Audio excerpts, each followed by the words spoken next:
आपण बघत आहात AKP न्यूज मराठी, आपला आवाज आपली ताकद।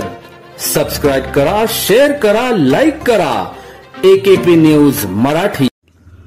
नाशिकमध्ये एमडी ड्रगचा व्यवसाय करणाऱ्या संशयित शहबाज मजीद पठाण वय 27 राहणार त्र्यंबक पोलीस मागे खटकाळी भद्रकाली नाशिक यास नाशिक पोलिसांच्या विशेष पथकाने मिळालेल्या गोपनीय माहितीच्या आधारे सापळाला रचत नाशिक वापीस ट्रान्सपोर्ट ऑफिस जवळ उस्मानिया हॉटेलासमोर गुलशन कॉलनी पखाल रोड नाशिक येथून ताब्यात घेतले।